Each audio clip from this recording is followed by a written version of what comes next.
Guys, it's Kels here, and today's video is going to be about the pervert in the taxi. And this is a story time video. You guys seem to love my last story time, so thank you for all the comments and stuff on that video. So today I've got a next one for you.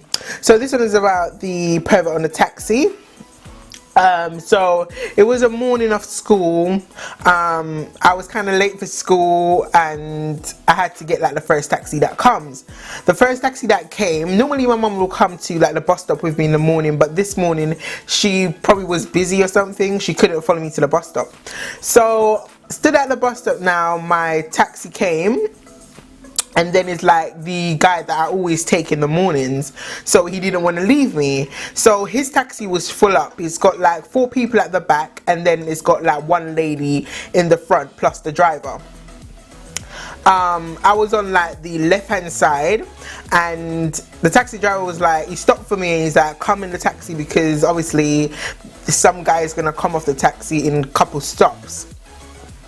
The guy that was in the taxi, I knew him because he used to be like on my road and stuff, like hang out with all the guys on my street and stuff.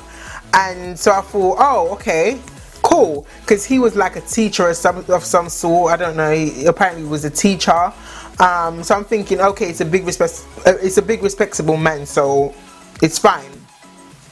So now I got in the taxi. The driver told me to like sit in his lap.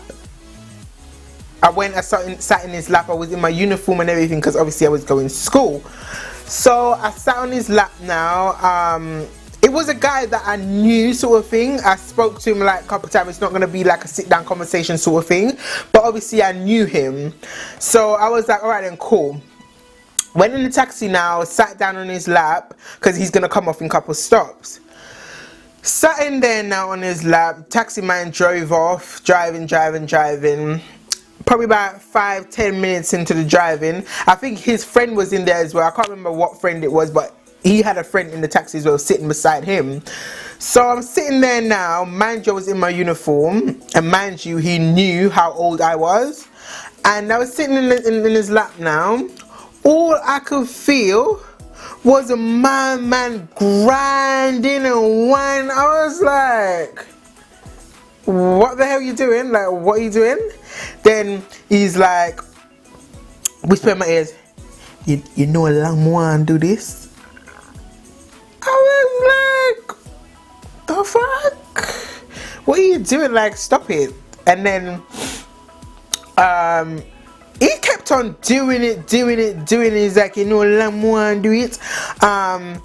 Always walking around in your short skirts and blah blah blah. I was like, bruh, the fuck is this? Like, do you actually know how old I am? Like, you know you're a big man, right? Like, allow yourself. So I was just sitting in the taxi, like, can't wait for him to get off. And then so I got off the taxi now, and then there was some woman in the front. The woman in the front was a like lady from the bottom of my road. I think she lives somewhere at the bottom of my road somewhere.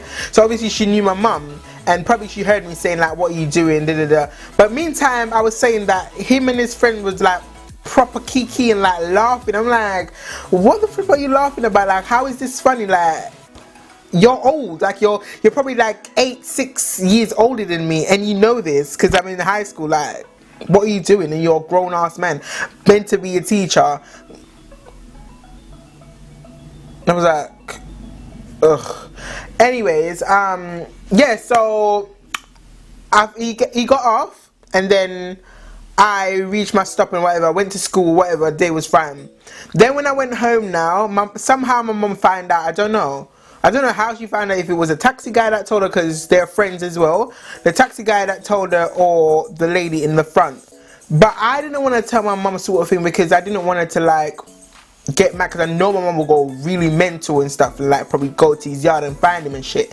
And I didn't want that. I didn't want the extra drama, you know what I mean? So I didn't tell her. And then when I went home now, she was like, where I call the guy Mark. What Mark do? What happened with you and Mark today? I was like, what are you talking about? Obviously I knew what she was talking about, but I didn't want to like get my mum in like, you know, shit just to fight my battle sort of thing, you know what I mean? And because it didn't lead to like anything like major, I just wanted to like, you know, calm it down and whatever. and knew like where I stood with that guy. Like he would not talk to me no more. Like he'd have to stay a distance from me. So yeah, my mum was like, what did he do and stuff? I was like, oh, nothing. What are you talking about? I was acting dumb for a second, and then she's like, you're too lying, da, da, da, da. Obviously she knew I was lying, but she didn't like push it any further. I felt so guilty, you guys, like not telling my mum. So like the moral of the story, I know it's not like funny and whatever, but I know this is like something that happens to young girls all around the country and stuff. It's just to like be aware of the type of people that you know, go around and let yourself, you know, feel, don't trust guys sort of thing, like big guys and older men and stuff. Like it's not your family. Even some family members as well, like there'll be perverts and they'll be watching you when you're wearing whatever you're wearing, because he was watching me when I was wearing short skirts and that, and like that is so inappropriate. But anyways, that's that for that story. Perverts, you need to die. Like literally, you need to get a life. Like sort your life out, mate.